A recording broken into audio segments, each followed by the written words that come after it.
मीच बहुवचन म्हणजे आम्ही असं गृहीत धरलेलं आहे. हे आम्ही कोण आहेत आणि मी कोण होते. जगाच्या इतिहासात कोणताही सिंगल मी, कोणताही सिंगल आय हा राष्ट्र तयार करू शकत नाही, हा राज्यघटनेचा निर्माता होऊ शकत नाही.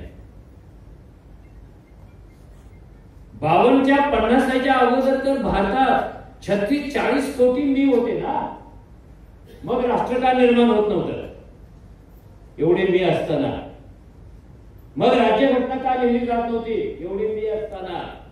कारण मी निर्माण करू शकत नाही, राष्ट्र पण निर्माण करू शकत नाही. आणि ही राष्ट्र ही कल्पना कधी आभाळातून खाली येत नाही किंवा जमिनीचं पोट फाडून वर जात. ही राष्ट्राची कल्पना म्हणजे महात्मा गांधींच्या डोक्यातलीच कल्पना आहे. या गैरसमजातून पण दूर जा. राष्ट्र कुठे जन्माला येते पहिल्यांदा? ते कोणत्या धर्मग्रंथात येत नाही, ते कोणत्या रणांगणावर येत नाही, ते स्वर्ग नरकातून खाली पडत नाही. राष्ट्राची कल्पना ही पहिल्यांदा जन्माला येते ते आम्हीच्या काळजामध्ये, मीच्या नव्हे.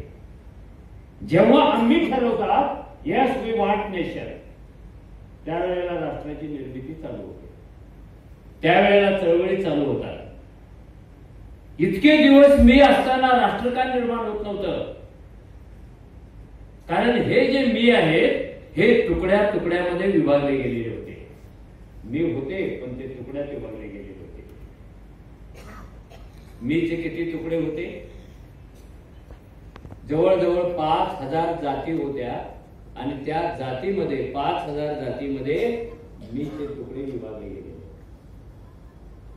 6 धर्म आहेत, अनेक पंथ आहेत, अनेक संप्रदाय आहेत, त्याच्यात मीची विभागणी झालेली आहे. 10,000हून अधिक भाषा आहेत, त्या 10,000 भाषांमध्ये मी विभागला गेलेला आहे. एवढे चित्र विचित्र प्रदेश आहेत आपल्याकडे. भारता इतके चित्र विचित्र प्रदेश कुठेच नाही आहे. काश्मीरमध्ये जेव्हा पाऊस पडतो तेव्हा तमिळनाडूमधला माणूस खूप उकडते म्हणून लुंगी घालून दारात बसतो. किती चित्र विचित्र प्रदेश आहे. कुठेतरी थंडी वाजते, कुठेतरी पाऊस पडतो, कुठेतरी फुलतं, कुठेतरी झडतं. इतक्या चित्र विचित्र प्रदेशाने हा भारत तयार झालेला आहे. तेवढ्या प्रदेशामध्ये मीची विभागणी झालेली आहे. ह्या जाती, हे धर्म, हे संप्रदाय, ह्या भाषा, हे प्रदेश याच्यामध्ये मी विभागला गेलेला आहे. त्याचे कण कण तुकडे तुकडे झालेले आहेत आणि कोणताही तुकडा राष्ट्र जन्माला घालू शकत नाही. तुकड्याचा काय होतो? तुकड्याचा सेल होतो. नांदेडच्या मेन रोडवर जा, सेलचा बोर्ड वाचा. सेल कोणाचा चालू आहे? सेल चालू आहे कोणाच्या दुकानामध्ये? मारुती मोटारीचा सेल चालू आहे, ज्वारीच्या पोत्याचा सेल चालू आहे, सोन्याचा सेल चालू आहे. एक के ऊपर एक फ्री. हे कुणाला देत आहेत? औषधासाठी देत आहेत. एक सलाईन घेतले की दुसरं फ्री. सेल चालतो कुणाचा? सेल तुकड्यांचा चालतो. एक तुकडा घेतला दुसरा तुकडा मोफत, तिसरा घेतला चौथा मोफत, साडी घेतली चोळी मोफत, चोळी घेतली बांगडी मोफत, बांगडी घेतली टिकली मोफत, टिकली तर टिकली नाहीतर बाथरूमच्या भिंतीला चिकटली. ये सेल किसका होता है यार? एक टुकड़ों का सेल होता है, मी का सेल होता है. उसको कभी जात में, कधी धर्म में, तर कधी आणखी कुठेतरी घालून मारलं जातं आणि त्याच्या आत्मसन्मानाच्या, त्याच्या राष्ट्राच्या प्रेरणा, त्याच्या देशभक्तीच्या प्रेरणा ह्या हिसकावून घेतल्या जातात. कारण हा भारत एकसंध नव्हता, एक संस्कृतीय नाही, एक धर्मीय नाही, एक भाषिक नाही, एक पंथीय नाही. त्यामुळे स्वातंत्र्याच्या प्रेरणा यांच्या मनामध्ये तयार होत नव्हत्या. त्या तेव्हाच तयार होणार जेव्हा मीच आम्हीमध्ये रूपांतर होणार. जेव्हा मीचे आम्ही होतील तेव्हा चळवळ चालू होणार. जेव्हा चळवळ चालू होईल तेव्हा इंग्रजांच्या विरुद्ध बंड होणार आणि जेव्हा बंड होईल तेव्हा भारत मातेच्या हातापायातील बेड्या खळखळ तुटणार आणि भारत नावाचा देश जगाच्या नकाशामध्ये अस्तित्वात येणार. हा मी कडून आम्हीकडेचा प्रवास आहे, जो इथे सुरू व्हायला अनेक वर्षे लागलेली आहेत आणि अनेक वर्षे भारत गुलामगिरीत राहिला. त्याचं कारण इथे आम्ही जागे होत नव्हते, तर मी तिकडे तिकडे फिरताना दिसत होते. त्या मीचं काहीच होत नव्हतं. ह्या मीला चेहराच नव्हता, ह्या मीला जगण्याची साधनं नव्हती, या मीला कोणत्याही राजाच्या कारकिर्दीमध्ये अधिकार नव्हते, हक्क नव्हते. हे सगळे मी कोणत्या ना कोणत्या सत्तेचे गुलाम होते आणि गुलाम कधी बंड करू शकत नाही आणि गुलाम कधी राष्ट्रासाठी आग्रह करू शकत नाही. एवढे मी असून सुद्धा या देशाला स्वातंत्र्य मिळतच नव्हतं आणि स्वातंत्र्याची लढाई चालूच होत नव्हती. मी कडून आम्हीकडे जाण्याचा प्रवास हा अतिशय खडतर आहे.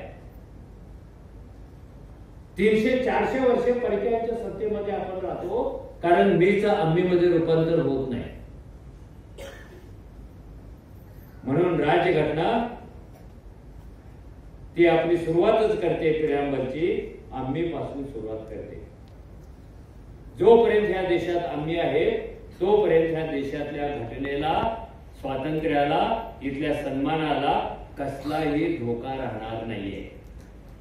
कारण हे आम्ही मालक झालेले आहे. हा जो देश होता, ह्या देशातला माणूस जो होता, वर्षानुवर्षे काही ह्याच्या 7-12वर काहीच नव्हतं. इतका मोठा देश, पण ह्याच्या 7-12वर काहीच नाही. जे जे काही 7-12वर होतं ते देवाच्या 7-12वर होतं. माणसाचा 7-12 मोकळाच होता. म्हणून अण्णाभाऊंच्या सारखा एक क्रांतिकारी लेखक पुढे आला आणि त्यांनी पहिल्यांदा देवाच्या ताब्यातली पृथ्वी मोकळी केली आणि माणसाच्या हातावर ठेवली. म्हणून त्यांनी वाक्य लिहिलं, ही पृथ्वी विष्णूच्या गळ्यात असलेल्या शेषाच्या मस्तकावर उभी नसून काम करणाऱ्या, घाम गाळणाऱ्या, कष्ट करणाऱ्या माणसांच्या तळहातावर उभी आहे. अरे क्या बात आहे. अरे इथे नंगा माणूस काहीच नाही त्याच्या मालकीचं, ना जल, ना जंगल, ना जमीन, ना पैसा, ना अडका. आणि म्हणून इथे त्याची व्यवस्था अगोदरच लावून ठेवलेली आहे. एक वरचा टोकाची जात सोडली की बाकी सगळे त्याचे गुलाम आहेत. किती डेंजर आहे ते. आणि मोदी नावाचे पंतप्रधान जेव्हा तिसऱ्यांदा पंतप्रधान पदाची शपथ घेऊन पार्लमेंटमध्ये बोलायला राहिले, ती तारीख होती 18, आय थिंक 18 मे और 18 एप्रिल समॉट 18 तारीख होती. आणि त्याने एक 18चं रामायण मांडलं. मी आज भाषण करायला तिसऱ्यांदा पंतप्रधान म्हणून उभा आहे, आजची तारीख 18. काय करायचे, 19 असती तर आणि 17 असती तर तू नसता पंतप्रधान झाला. आजची तारीख 18. आनंदाची गोष्ट म्हणजे देशातल्या पुराणांची संख्या 18. मी एका भाषणात सांगितलं पुराणे 20 असती तर. आणि विशेष म्हणजे गीतेतल्या अध्यायांची संख्या पण 18. मी ते भाषण ऐकलं, माझ्याकडे खूप गीत आहे. लोक चौकात फुकट वाटतात, मी रांगीत घेतो, संपादक आहे म्हणून दादागिरी करून घेतो, पण माझ्याकडे गीता खूप आहे आणि मी वाचतो पण. 18वा अध्याय उघडलाच आहे आणि 18वा अध्यायामध्ये सांगितले की या पृथ्वीच्या पाठीवर एकच श्रेष्ठ जात आहे आणि ती सगळ्यांची मालक आहे. आणि हे नैसर्गिक आहे, हे देवाच्या रचनेचं आहे. मुद्दा काय, इथल्या फाटक्या तुटक्या माणसाच्या 7-12च नाहीये. तो पहिल्यांदा राज्यघटनेच्या माध्यमातून आपल्या नावावर इथला देश आला, आपल्या नावावर इथलं स्वातंत्र्य आलं, आपण राज्यघटनेचे मालक झालो, आपण इथल्या साधन संपत्तीचे मालक झालो, कारण आपण मीचे आम्ही झालो. मला काय सातत्वान असतो आम्ही, हे कधी लक्षातच घेतो नाही आपण. उगीच नुसतं पाठांतर करायचं, कोणती तरी कथा पाठ केल्यासारखी वाण्याची. आणि त्या कथेत तरी काय असतं, आपलं सोडून सगळ्यांचं भलं हो आणि त्याच्याबद्दल यायला दक्षता द्या. अरे ते कर्ज काढून मरत आणि भलं त्याचं होतं. भारताचे लोक आहेत, हिंदुस्थानचे लोकांनी नाव होतच ना. भारताचे का, हिंदुस्थानचे का नाही, आर्यवर्ताचे लोकांनी. कारण ज्या दिवशी स्वातंत्र्य मिळालं त्या दिवशी ही सगळी भौगोलिक विषमता, सांस्कृतिक विषमता सांगणारी संकल्पना होती ती आंबीनी मारून टाकली. आणि त्यांनी सांगितलं भारत स्वतंत्र होताना जे 600-700 तुकडे होते संस्थानिकांचे, इथे भारत नावाला होता, अस्तित्वात भारत इथे कोणीच नव्हता. इथे काय होतं, इथे कर्नाटक होता, इथे महाराष्ट्र होता, इथे गुजरात होता, इथे काश्मीर होता, इथे तमिळनाडू होतं, इथे अजून काहीतरी होतं. पण व्हेर वॉज इंडिया. इंडियाचा जन्म तेव्हा झाला जेव्हा या आंबीनी सगळ्यांनी मिळून ही 600 संस्थानिक खालसा केले, फुटवे साले म्हणाले आणि भारतात जॉईन हो. हे 600 तुकडे खलास झाले आणि त्यांचा भारत झाला. कालपर्यंत जे विशिष्ट संस्थानिकांचे नागरिक होते, कालपर्यंत जे विशिष्ट राजांचे नागरिक होते, ते स्वातंत्र्यानंतर भारताचे नागरिक झाले. कारण भारतातला नागरिक त्याच्या इतिहासामध्ये पहिल्यांदाच राष्ट्राचा नागरिक होत होता आणि त्या राष्ट्राचं नाव भारत. इतिहासात असं आलंच नाही. तू कोण आहेस, आम्ही कर्नाटकी, त्याची ओळख काय होती असं कोणी सांगत होतं का? नांदेडमध्ये आल्यानंतर तू कोण आहेस असा प्रश्न विचारला, तो काय म्हणणार, आम्ही त्या उद्या मुक्ती संग्राम आहे नाही का, कोण तो हैदराबादचा, आम्ही निजामाचे गुलाम सांगत होता. तो म्हणत होता का भारताचे नागरिक, बॉर्डर ओलांडून गेलो, तू कोण, आम्ही टिपू सुलतानचे गुलाम. तिकडे कोण, त्या राजाचे गुलाम. इकडे कोण, ह्या संस्थानिकाचे गुलाम. हे सगळे गुलाम कोणत्या ना कोणत्या राष्ट्रबाह्य शक्तीचे गुलाम होते. राष्ट्र आकाराला येत नव्हतं आणि ते तेव्हाच आकाराला येणार होतं की जेव्हा ह्या लोकांच्या ओटावरून प्रदेशाची नावं जातील आणि राष्ट्राचं नाव येईल, ते भारत. अजून पण आपण म्हणतो अभिमानाने, आता तरी नवीन नवीन घोषणा येतात, मी मराठी, तू कानडी, तू हिंदी.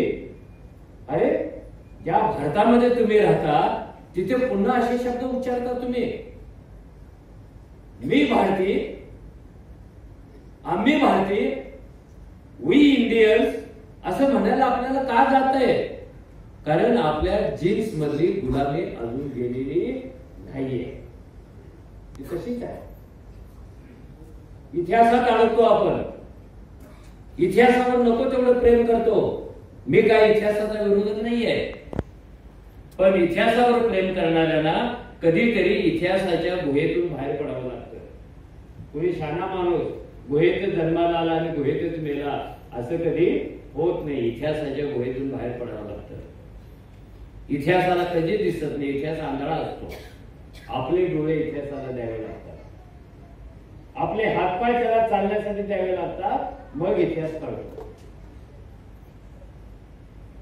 कोणत्या ना कोणत्या कारणाने तुम्ही भारतीयाकडून पुन्हा सांप्रदायिकतेकडे जाऊ नका. हे जे सगळे आंबे होते हे जातीच्या नावानेच ओळखायचे अनेकदा. अजूनही खेड्यापाड्यात जा, नाव काय, गण्या महार, अजूनही आडनाव आहे, कुणबी आडनाव आहे की नाही, भोट आडनाव आहे की नाही, सोनार आडनाव आहे की नाही. आणि याचा अर्थ काय, तुमची आयडेंटिटी जात आहे आणि तुम्ही मोठ्या अभिमानाने सांगायला लागला, आम्ही भट, आम्ही कुणबी, आम्ही जैन, आम्ही लिंगायत, आम्ही महार, आम्ही मांग, आम्ही बुद्धिस्ट.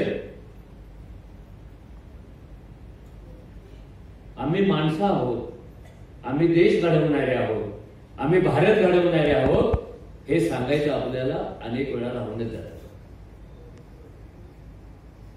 आणि ज्याला देशाऐवजी या संप्रदायाचं स्मरण लवकर होतं तो देश बळकट ठेवू शकत नाही.